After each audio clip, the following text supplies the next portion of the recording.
We kicked Mahama out at a time where the dollar wasn't 15. The dollar to the CD wasn't 15 cedis to a dollar. We kicked Mahama out when there was no COVID, when there was no Russian-Ukrainian war, and we still had a lot of economic crisis. See, don't forget, 8 years is not too short. 8 years is not too far a time.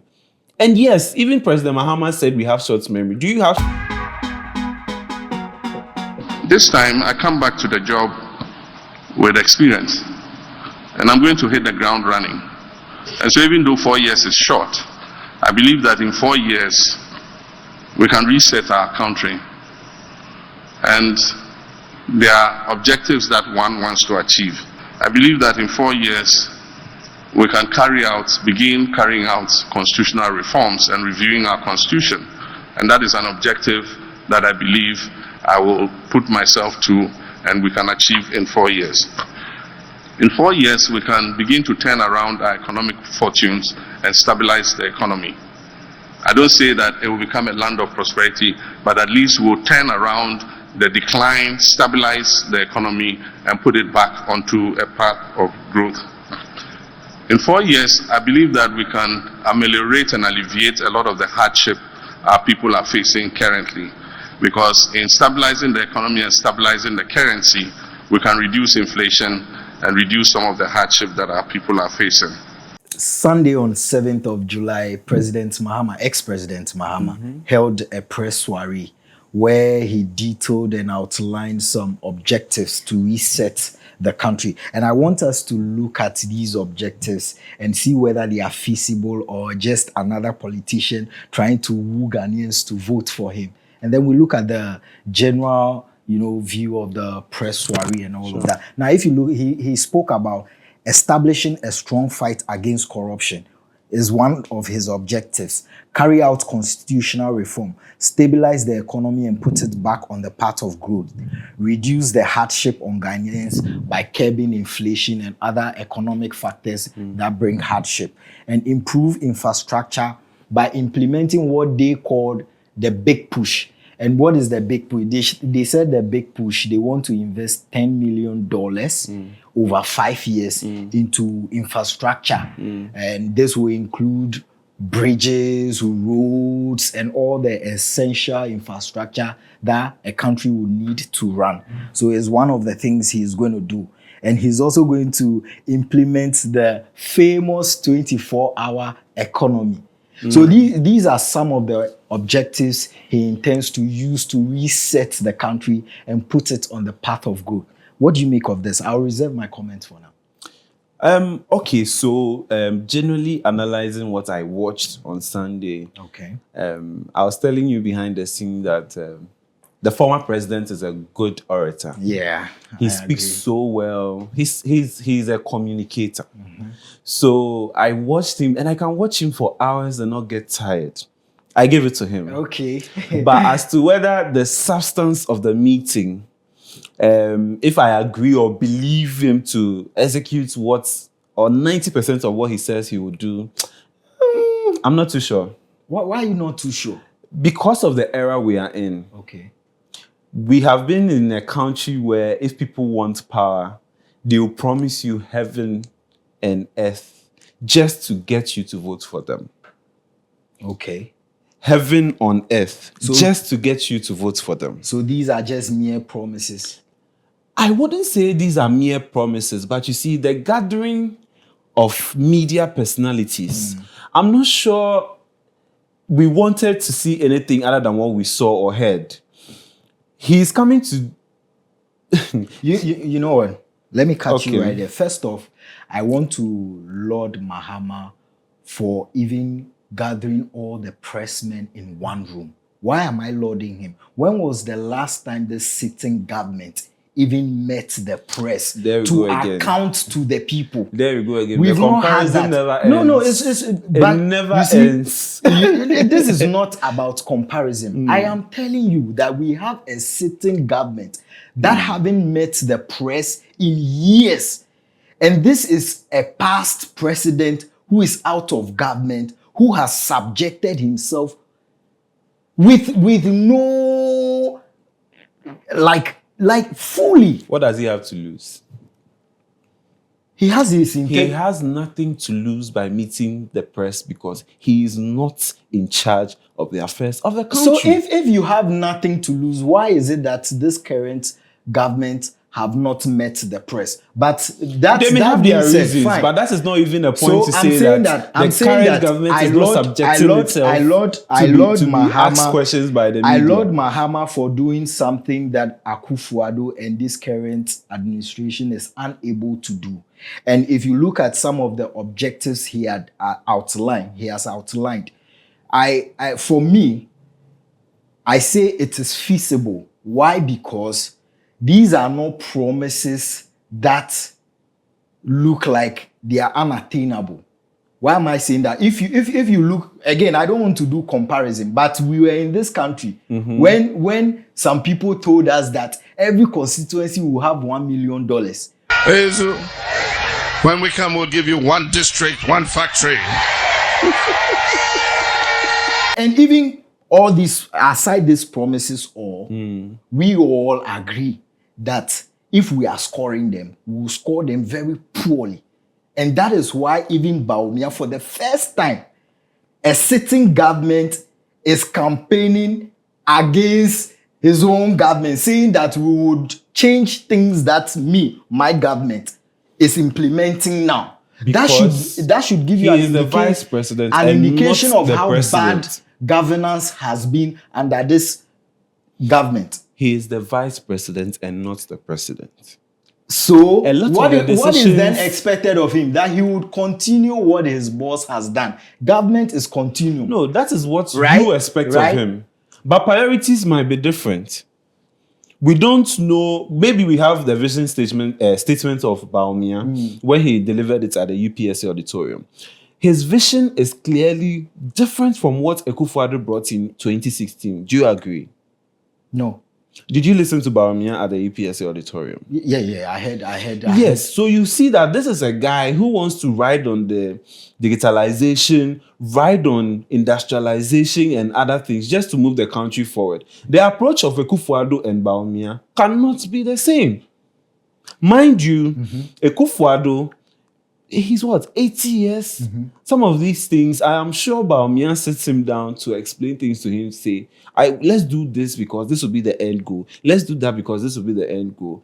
And he is not the final approving body when it comes to policies in this country. When he becomes his own boss, that is where we can hold into it. That makes this contest very, very, very, very unique because Bawumia has not been president before.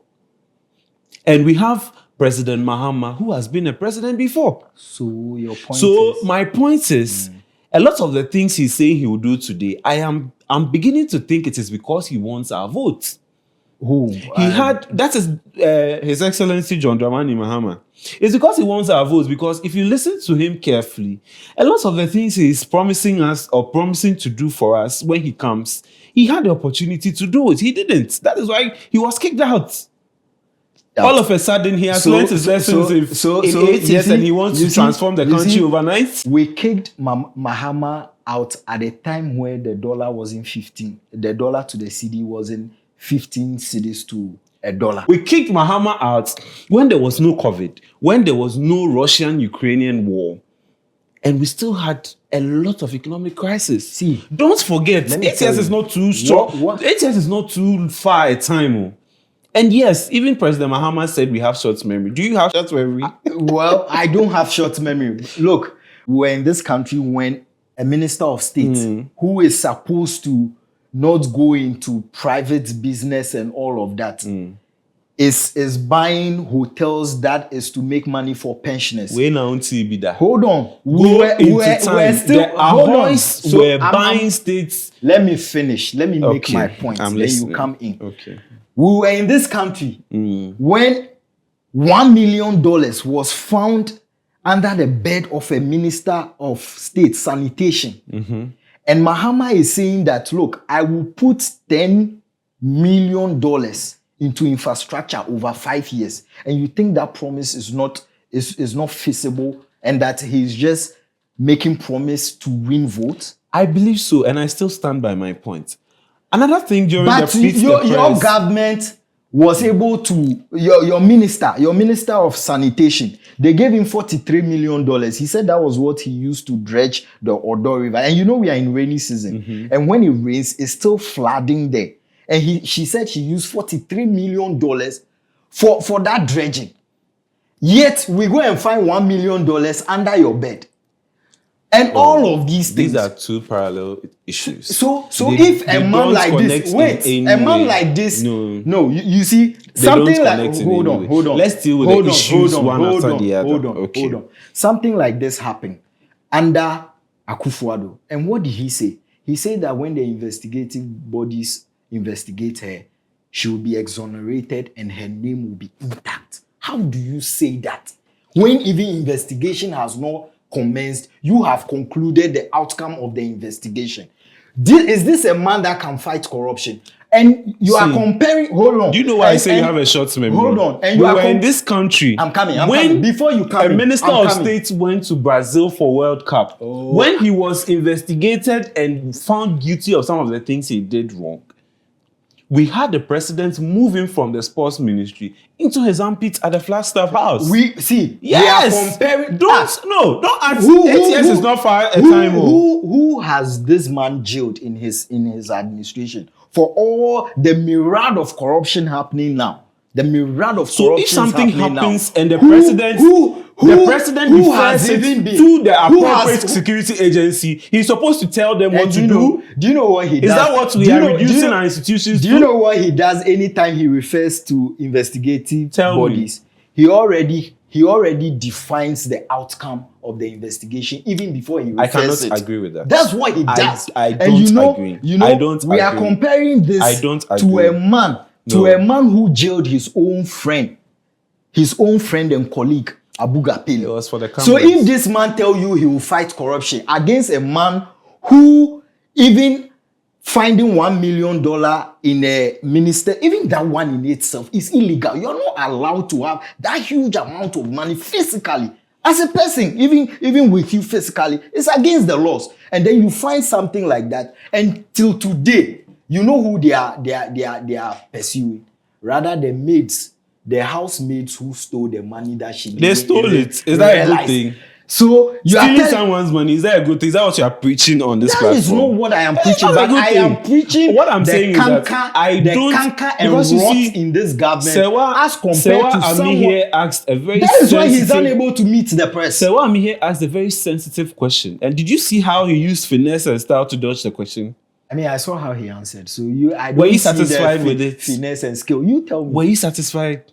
I mean, it was an okay because answer. he was at a meeting with, I think, the lawyers in MPP or the law professionals in MPP, telling them to take up positions because MPP is no, NDC. You mean NDC? He was in MPP is putting MPP guys. Yeah, you mean Mahama was in an NDC lawyers meeting, right? Yes. Right. And he was telling them that MPP was putting people of their party into the positions as judges. And so if you say taking this, up the next legal question that comes in mind is he being factual or he's telling lies? Where's the proof?